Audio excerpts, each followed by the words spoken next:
제가 지금 이 잘못된 공천 또는 공천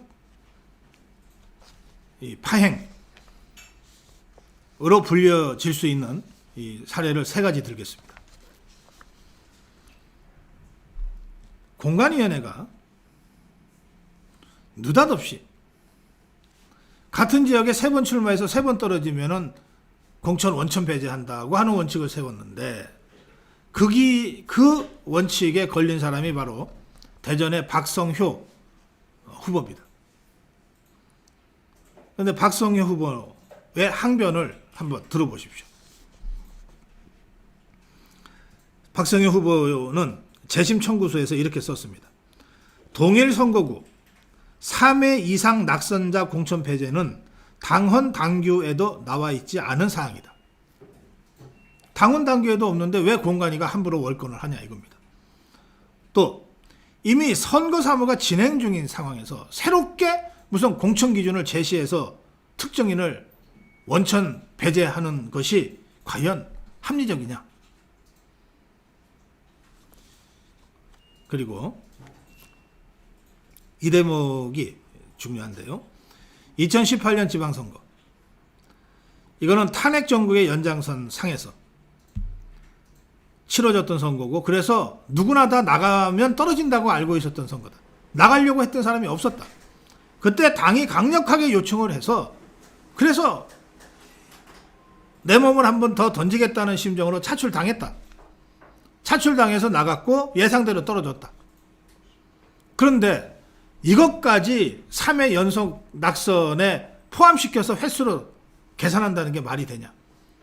당에서 당을 위해서 나서달라고 요청할 때는 언제고 그 낙선을 빌미로 공천 배제하겠다는 직급은 도대체 뭐냐. 그러면 어느 누가 험지에 나가달라고 하는 당의 요청에 따르겠느냐. 2018년 지방선거 다 기억하실 겁니다. 절대적인 불리한 조건 속에서 더구나 트럼프하고 김정은이가 6월 12일 날 온갖 쇼까지 벌이던 그 상황에서 치러진 6월 13일 지방선거였어요. 우리 완전히 전멸당했습니다. 그때 나갔던 사람들, 이길 거라고 당선될 거라고 생각하고 나갔던 사람들이 몇 명이나 되겠어요. 나머지 사람들은 다 질 줄 알면서도 나갔던 것이고 당을 위해서 자유파의 전사로서 죽음을 각오하고 나갔던 사람들이에요. 그 사람들이 전부 다 1회 낙선에 멍해를 짊어지게 됐어요. 그런데 그것 때문에 불이익을 받는다? 이게 말이 되냐고요. 혼자가 못 줄망정.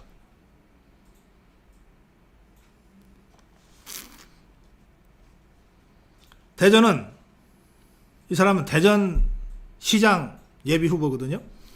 대전은 지난 12년 3번의 시장 선거에서 3번의 지방선거에서 광역단체장을 민주당에 모두 내준 지역이다. 뿐만 아니라 2018년 선거에서는 시장과 5개 구청장 그리고 전 시의원을 다 더불어민주당 좌파들한테 뺏겼고 2020년 총선에서는 7개 선거구 전체에서 국회의원이 전부 몰살당했다. 상황이 이런데도 대전이 취약지역이 아니라고 얘기할 수 있냐. 지금 취약지역인 호남은 3번 출마 3번 낙선 조항에서 예외를 하고 있거든요. 호남이나 대전이나 이렇게 박성효 후보는 항의하고 있는 겁니다.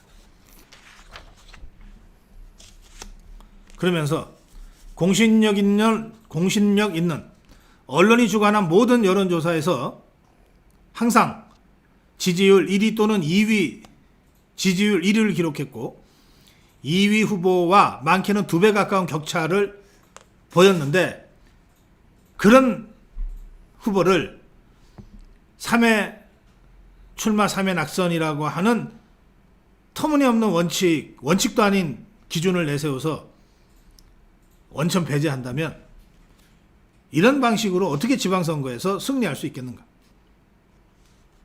이렇게 절규하고 있습니다. 이게 대전 사례입니다. 그 다음에 어제 그저께 울산시의 예비후보 박맹우 후보가 컷오프 됐다고 보도됐습니다. 지금 제가 여론조사를 지금 보고 있는데요. 3월 21일 지금부터 3주 전입니다. 뉴스핌 코리아 정보 리서치, 뉴스핌이 의뢰하고 코리아 정보 리서치가 조사한 울산광역시장 후보 지지도 조사에 따르면 박맹우 20.3, 서범수 14.5, 정가변 12.7 이렇게 조사가 됐습니다. 박맹우가 20.3으로 1등, 서범수가 2등으로 14.5, 한 6% 차이 납니다. 그 다음에 그 2주 후 4월 5일 경상일보가 리얼미터에 의뢰한 조사에 따르면 박맹우 25.2, 서범수 11.5, 정가변 11.1 이렇게 조사됐습니다. 박맹우가 2위인 서범수보다 2배 이상 앞서고 있습니다. 14%를 앞서고 있습니다. 서범수는 11.5, 박맹우는 25.2. 이런 박맹우를 컷오프 시켰습니다.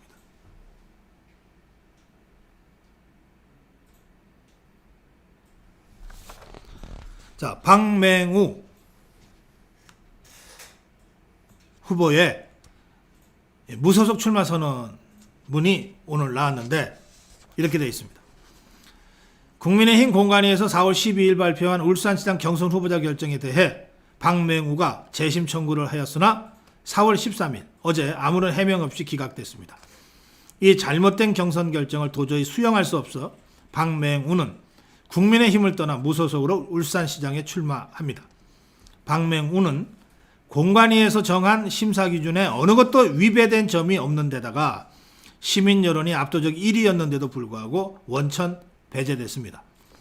이번 결정은 신권력층에 가까운 울산의 일부 정치인들과 중앙의 신권력층 일부가 합세해서 철저히 박맹우 죽이기에 나선 것으로 보입니다.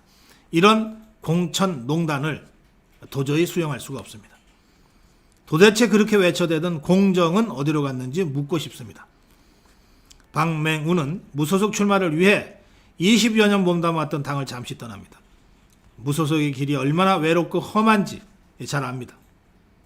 그러나 아무것도 없는 맨몸으로 나서 당당히 시민들의 평가를 받고 싶습니다. 이렇게 돼 있는데요.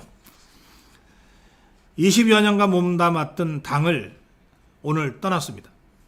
박맹우. 당이 어려울 때마다 당 사무총장을 맡아서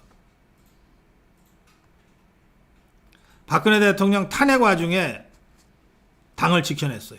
임명진 비대위원장 시절에 당 사무총장으로 당을 지켜냈어요. 황교안 대표가 들어와서 그때도 다시 사무총장으로 차출됐고 그때 2019년 10월에 광화문 국민혁명 여러 차례에 걸친 당 주최 대중집회를 성공적으로 이끌었습니다. 그런 일을 해낸 게 박맹우입니다. 울산시장을 3번 역임을 하고 그리고 정치권에 뛰어들었기 때문에 울산시 시민들이라면 박맹우의 시정을 너무나 잘 알고 있어요. 그래서 거의 모든 조사, 아마 모든 조사할 겁니다. 모든 조사에서 박맹우의 지지율이 압도적 1위를 그동안 유지해 왔어요. 박맹우의 말대로라면 공관위가 정한 심사기준 어느 것도 위배된 점이 없는데도 그리고 시민 여론조사 여러 차례 시민 여론조사에서 압도적 1위를 기록해 왔는데도 컷오프 됐고 재심 기각됐다는 겁니다. 도저히 승복할 수 없어 무소속으로 출마한다. 이게 박맹우 후보의 입장입니다. 박맹우 후보가 이렇게 컷오프돼서 어이없게 컷오프돼서 지금 무소속으로 나간 이후에 국민의힘 당에서는 그동안 2위, 3위를 해왔던 서범수가 1위로 부상했습니다. 그 서범수 울산시의 초선 의원입니다. 그동안 당에서 무슨 일을 했는가? 이준석이 비서실장 했습니다. 이준석이 비서실장 하다가 갑자기 초선 의원이 울산시장 하겠다고 내려간 지 이제 한 두어 달쯤 됩니다.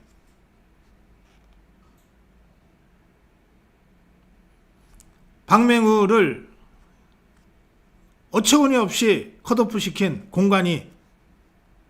공관위원장은 정진석입니다. 자, 여러분.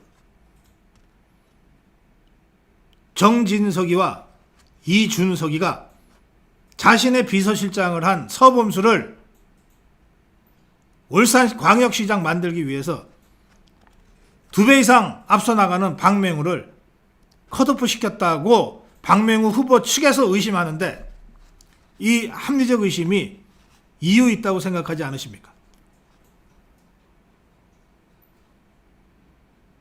이게 정상적인 공천 과정입니까?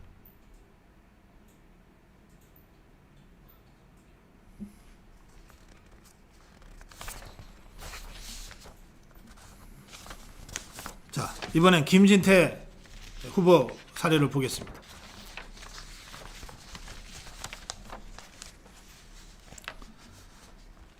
강원도지사 후보 적합도 조사 4월 3일 GI 방송 입소스 조사입니다.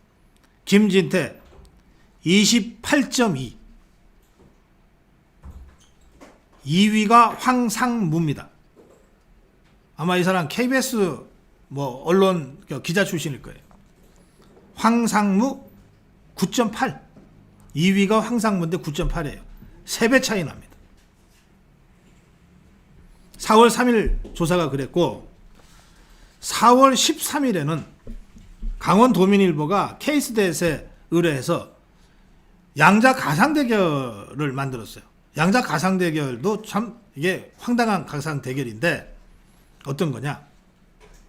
김진태와 황상무가 3배 차이가 나는데도 굳이 더불어민주당의 이광재가 출마했을 때 김진태랑 붙으면 어떻게 되냐, 이광재가 출마했을 때 황상무랑 붙으면 어떻게 되냐를 가상대결을 한 겁니다.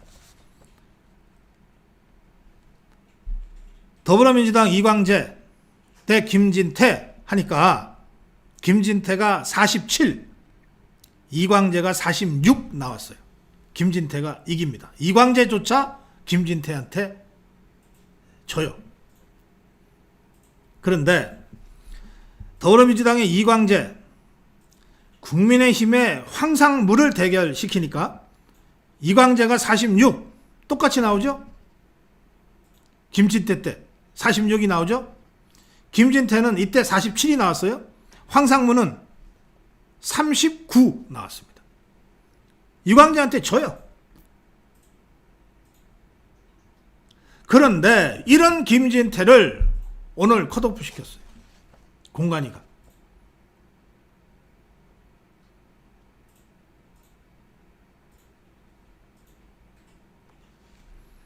공관위의 정진석이가 그리고 이준석이가 이 황상무와 무슨 관계가 있는지는 모르겠지만 김진태의 컷오프는 황상무한테 전략공천 준다는 얘기랑 똑같습니다. 왜?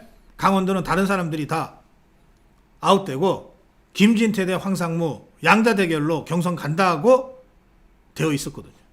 근데 그 중에 한 명은 그것도 앞서가는 김진태를 컷오프 시킵니까? 황상무는 단수 추천을 받게 된 겁니다. 전략공천 주겠다는 거예요.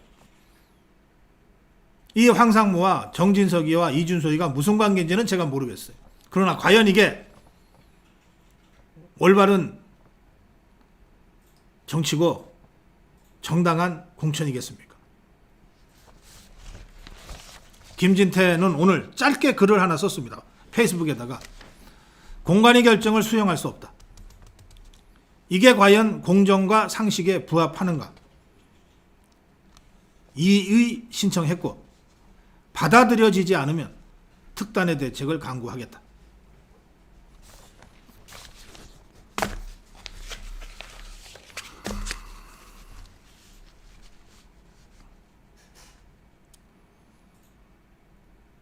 제가 이 논평을 시작하면서 6.1 지방선거를 가장 간절하게 바라는 사람들이 누구인가? 우리 자유우파 국민들이다. 그리고 또 누구인가? 윤석열 당선인이다. 이랬어요. 제가 우리 자유우파 국민들과 윤석열 당선인을 위해서 이 논평을 하는 겁니다. 이대로 가면 이길 수 있는 지방선거 질 수 있다. 공천 잘못해서 이긴 선거 없다. 그런데 적어도 울산 지역에서 그동안 계속해서 압도적 1위를 달려오던 박맹우를 이유 없이 컷오프 시킨 것. 강원도에서 압도적 1위를 달려오던 김진태를 이유 없이 컷오프 시킨 것. 이것은 명백히 잘못된 공천 농단이다. 우리가 4.15 때 바로 이런 짓 하다가 졌다. 바로 이런 짓 하다가 졌다. 4.15 때 봅시다. 원칙 없는 컷오프 때문에 얼마나 많은 1위 후보자들이 추풍낙엽처럼 날아가 버렸습니까? 대구 동구을에 김규환이 컷오프돼서 유승민 똘만이 강대시가 당선됐어요. 인천 동구 미추홀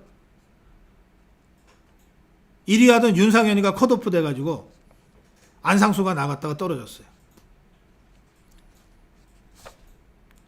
서울 송파가 1위 하던 박춘희 컷오프 되고 김웅이가 단수 공천 받았어요. 광진갑 1위 하던 정성화이가 컷오프 되고 김병민이가 갑자기 단수 공천 받았는데 가서 졌어요. 한두 군데가 아닙니다.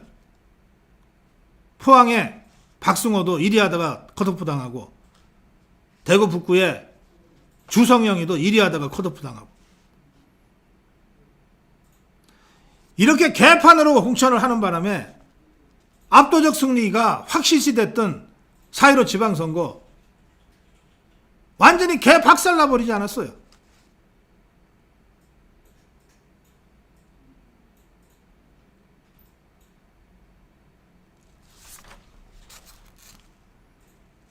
제가 이럴까봐 2달 전에 6.1 지방선거의 공천원칙을 3가지로 압축해서 여러 수십 차례 여러분들께 말씀드렸어요. 첫째, 이기는 공천해야 된다. 이기는 공천. 말은 쉽지만 이기는 공천. 지지율이 높게 나오는 공천. 지지율이 높게 나오는 사람이 공천받는 공천을 해야 된다는 거예요. 근데 보세요. 이 너무나 상식적인 얘기가 지금 지켜지고 있지 않잖아요. 지지율이 제일 압도적으로 나왔던 박맹우가 컷오프 되고 김진태가 컷오프 되고 있는 게 지금의 현실이에요. 과연 이게 이기는 공천입니까? 자, 울산 선거 쉽습니까? 절대 안 쉬워요. 그런데 이제 압도적으로 1위를 하던 박맹우가 컷오프 돼서 무소속 출마를 선언했어요. 저는 이번 주 일요일 날 제가 급하게 박맹우 후보에게 연락을 해서 제가 일요일 날 사실은 정가변 후보와 현장 인터뷰를 하기 위해서 내려가는데 기왕 내려가는 김에 박맹우 후보하고 토크쇼를 좀 합시다 해서 약속을 받았어요. 제가 일요일 날 낮에 박맹우 후보하고 토크쇼를 합니다. 저 설득하러 내려갑니다. 왜 이렇게 됐는지 직접 들어보고 무소속 출마를 만류할 길은 없는지 이제 설득하러 갑니다. 줄곧 1위를 달리던 박맹우 후보가 무소속 출마를 강행하고 그리고 지금 갑자기 박맹우가 없어짐으로써 1위가 된 서범수, 이준석이 비서실장 했던 초선 의원 서범수가 당의 공천을 받는다고 칩시다. 이길 수 있어요? 그냥 송철호한테 다시 갖다 바치는 거예요. 그러면 그 책임을 무소속 출마 강행한 박맹우한테만 물을 수 있습니까? 만약에 그렇게 되면 진짜 큰 책임은 누가 져야 됩니까? 정진석이하고 이준석이가 져야 되는 거예요. 근데 책임을 따지기 이전에 지면 안 되니까. 지면 안 되니까 저라도 박맹우 설득하기 위해서 제가 내려가요. 토크쇼를 하면서 설득하려고. 결과는 모르겠어요, 근데.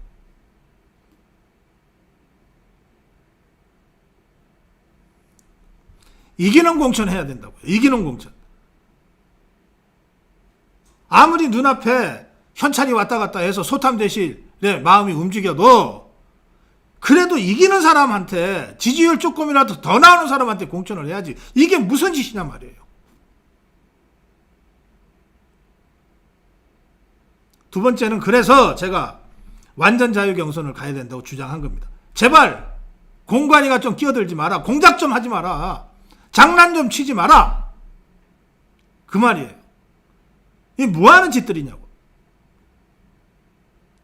누군지도 모르는 공관위원들이 앉아가지고 정진석이하고 이준석이랑 짬짬이가 돼서 야, 저 사람 날려.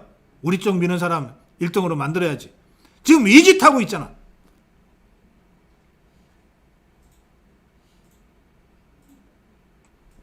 공관위가 이렇게 장난질 치지 않도록 하기 위해서 완전 자유경선 원칙을 확립해야 된다고 그렇게 목이 터져라 외치고 다녔던 거예요. 근데 울산, 강원도 완전 자유경선 완전히 망가져 버렸어요. 1등 하는 사람 컷오프 해놓고 무슨 놈의 경선이냐고.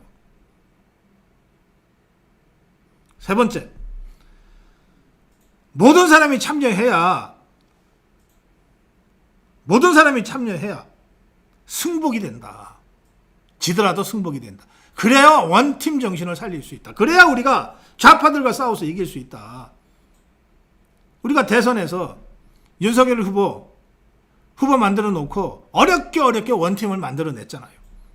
다 경선에 참여했기 때문에 어려운 과정을 거쳐서라도 홍준표도 끝내는 윤석열 후보를 위해서 손을 들고 들어왔던 거예요.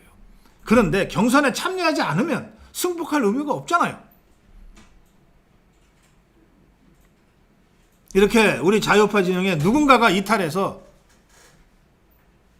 무소속 강행을 하면 진짜 이길 수 있겠냔 말이에요. 이렇게 해서 지면 당장 공청농단의 책임을 물어서 정진석이 이준석이를 아무리 우리가 야단을 치고 징계를 해도 그 모든 책임은 그자들한테 지는 게 아닙니다.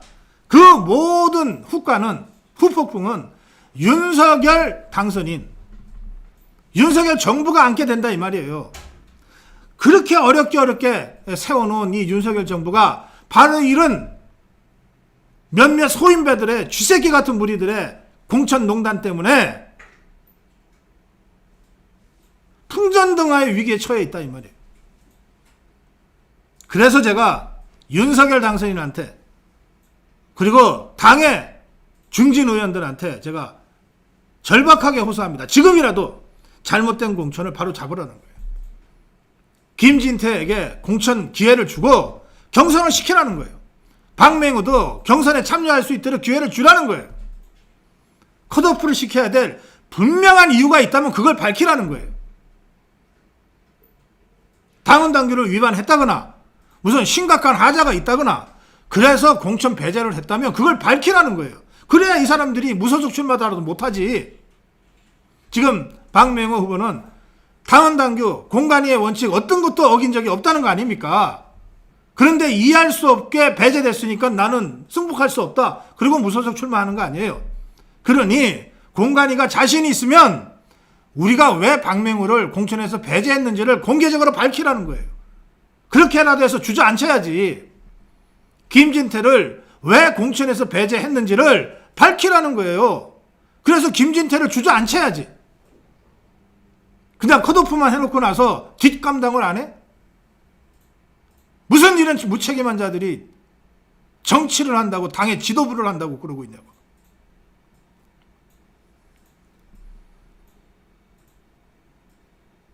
그래서 제가 윤석열 당선인한테 다시 말씀드리는 겁니다.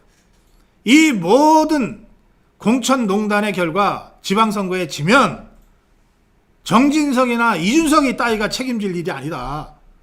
윤석열 정부가 그 모든 부담을 안게 된다.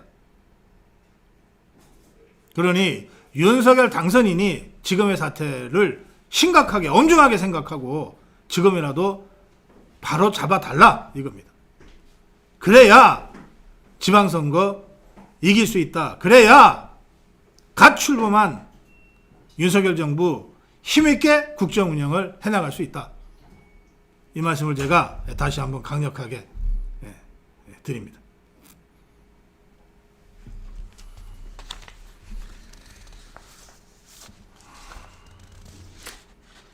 네.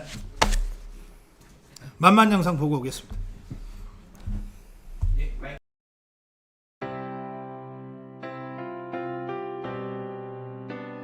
자유우파 국민 여러분, 여러분들의 피와 땀으로 헌신과 투쟁으로 마침내 정권 교체에 성공했습니다. 어렵게 세운 윤석열 정부를 성공시켜야 합니다. 그걸 바탕으로 2027년 자유우파 정권 재창출에도 꼭 성공해야 합니다. 수십 년간 좌파가 곳곳에 구축해놓은 진지들을 찾아내서 해체해야 됩니다. 그리고 바로 그 자리에 우리 자유우파의 강력한 진지들을 구축해야 합니다. 저희 고성국TV는 앞으로도 독립언론 정론방송으로 좌파와의 이념투쟁을 강력하게 전개해 나가겠습니다. 자유우파 국민 여러분, 만만 캠페인에 동참해 주십시오. 고성국TV를 후원해 주시고 고성국TV가 벌여나갈 좌파와의 이념투쟁에 만만 캠페인 회원으로서 함께 참여해 주시기 바랍니다. 여러분들이 계시기 때문에 저희 고성국TV가 있고 여러분들의 지원과 사랑과 후원이 있기 때문에 저희 고성국TV 외롭지만 좌파와의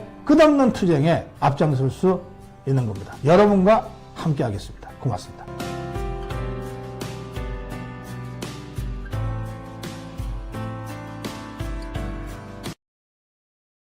네. 저한테 찬물 좀 마시고 오라는 댓글들이 있었습니다. 제가 찬물 마시면서 좀 열시키고 왔습니다. 예고해드린 대로 경남도지사 예비후보 이주영 후보 모시겠습니다. 어서 오십시오. 예, 반갑습니다. 정말 막 분초를 다퉈서 시간을 쓰셔야 되는데 네. 저희 고성국TV에 나와주셨습니다. 우리 시청자들께 인사 말씀 부탁합니다. 예, 고성국TV 아미고 후원 회장으로서 이렇게 또 불러주셔서 예. 감사하고요. 예, 도지사 선거 이제 저희들은 당내 경선이 이제 임박해 있는데 열심히 하고 있습니다. 네. 뭐 오늘 질문들을 해주시면 어떤 정책과 비전으로 임하고 있는지 자세히 말씀드리도록 하겠습니다. 예, 제가 조금 전에 이 공천농단, 예. 공천 파행으로 가는 이 상황이 그냥 방치되면 이거 이길 수 있는 선거를 질 수도 있다. 네. 이런 말씀을 제가 드렸는데 네. 말씀 드리고 보니까 2년 전에 4.15 총선 때 바로 그 컷오프 당에서 억울하게 불루를 삼키신 분이에요. 그때 무소속 출마까지 생각하셨다가 있었습니다만은 제가 가서 그때 설득했어요. 예. 아 형님 왜 이러세요? 그러고 대승적으로 문재인 정권 심판하기 위한 정권 교체가 더 중요하니까 당의 방침을 수용했죠. 그래요. 그때 참 그렇게 정말 이 컷오프 당했는데 그걸 수용하신 거를 보고 이주영 선배 사석에서는 제가 형님이라 그럽니다만 정말 통이 큰 분이다. 제가 그렇게 다시 한번 느꼈습니다. 지금 울산의 박맹우 후보 또 우리 강원도의 김진태 후보가 우리 이주영 후보가 2년 전에 당했던 것과 똑같은 그런 이 억울한 상황을 지금 겪고 있어서 좀 힘든 시간을 보내고 있는데 한 말씀만 해주세요. 예, 뭐 별 이유가 뚜렷하지를 않더라고요. 네, 현재까지는 그렇습니다. 그런 상황으로 이 공천 배제를 공정과 상식을 벗어나서 한다고 하면 그러면 우리가 그렇게 힘들여서 정권 교체를 한 그런 이유들이 얼마나 설득력이 있겠는가 이런 점을 좀 더 깊이 생각해야 되지 않는가 좀 재고했으면 좋겠습니다. 여기 우리 이재용 후보 나오시니까 역시 이 세월호 때 고생하신 그 기억들을 많이 떠올리시네요. 예. 이재용 후보는 이 세월호 때 해수부 장관으로 네네. 그걸 수습하느라고 정말 뭐 현장에서 네. 한시도 떠나지 않고 그때 그 모습은 아마 이 후보님도 평생 잊지 못하실 것 같으네요. 네. 슬픈 추억입니다. 예. 자, 이 경남도지사 출마를 선언하셨고 네. 지금 당에서는 박완수 의원과 이주영 후보 네. 두 사람의 경선으로 예. 지금 후보를 결정하는 걸로 확정이 됐죠. 그렇게 됐습니다. 예. 우리 이주영 후보가 꿈꾸는 경남에 대해서 조금 네. 그 전체 스케치를 좀 해주시면 좋겠습니다. 예. 경남 경제하면 예. 우리나라 산업화의 선도 지역이었기 때문에 네. 항상 그 소득으로 봐서도 상위에 랭크되어 있었죠. 예. 예. 다 이 큰 제조업체들이 음. 경남에 다 있었죠. 창원, 거제, 예. 이제 울산 뭐 떨어져 나갔지만 뭐 옛날에는 이제 다 경남이었고. 경남이었죠. 또 예전에는 마산의 자유수출단지, 네, 수출의 자유수출 엔진. 지역. 예. 그게 최초의 이제 산업단지라고 맞아요. 그렇죠. 예. 할 수 있는 그런 곳이었죠. 그랬는데 지금 개인소득 기준으로 네. 해마다 통계청에서 17개 전국의 광역자치단체를 상대로 예. 순위를 이렇게 내고 있는데 네. 2020년 순위가 17위입니다. 전국에 17개인데 꼴찌? 17위면 꼴찌죠. 혹시 꼴찌? 꼴찌입니다. 경남이? 경남이 꼴찌예요. 아니, 그럴 리가 리더 집니까? 아니, 그럴 리가 있어요. 그러니까 이게 그리고 한 해 전에 얼마냐? 예. 2019년 예. 12위였어요. 한 해 사이에 5개든 또 떨어집니다. 하하. 그러면 내내 그랬냐? 음. 2008년에 가니까 3위예요. 3위. 네, 서울, 경기 다음에 경남. 네. 네. 그런데 이게 이렇게 추락을 한 그런 상황에 놓여 있다. 그거 저 얘기한 그 이유가 있어요. 예. 그 김경수라는 자가 그 경남지사를 하면서 네. 경남 도정을 하는 게 아니라 맨날 네. 재판받으러 다니고. 아이 그러니까 예. TV에 비치는 모습이 예. 재판 받는 것밖에 예. 기억이 없는 거예요, 우리 도민들 네. 머릿속에. 네. 이제 이 리더십의 실종. 그리고 이제 문재인 정권이 들어서서 이 원전 예. 탈원전 때문에 탈원전 때문에 창원 공단이 아주 또 직격탄 직격탄 맞았죠. 예. 그런 게 이제 다 원인이 아, 되었다. 예. 그렇게 보고 있고요. 네. 이제 이거를 다시 좀 재도약을 시키는 게 이게 다음 지사의 제일 큰 과제가 되어 있습니다. 네. 그래서 제가 이제 제시하는 것이 예.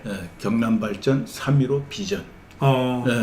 3.15 하면 이거는 우리나라 최초의 민주화 운동입니다. 예. 3.15 1900 부정선거 한 거에서 반대하는. 그래서 4.19 혁명까지 가는 그 경남의 민주화 운동 자산이죠. 네. 그 3.15 다 기억하니까 그 숫자에 제가 맞춰서 비전을 제시한 겁니다. 예. 3은 17위 있던 걸 3위까지 3위로 다시 올리자. 네. 이런 결국 일자리 창출에 있는 겁니다. 예. 1천억 불 투자 유치를 통해서 양질의 일자리 창출. 예. 그 다음에 5는 인구 지금 330만 남짓 하는데 출산율 저하 대책 뭐 이러면서 소극적이고 방어적인 이런 대책보다는 네. 좀 공격적이고 담대한 그런 목표 설정. 예. 그래서 인구 500만 경남 시대를 열어가자. 500만. 예. 그렇게 이제 목표 설정을 하고 네. 우리가 함께 힘을 모아서 나가자. 이게 이제 3.15 비전이죠. 예.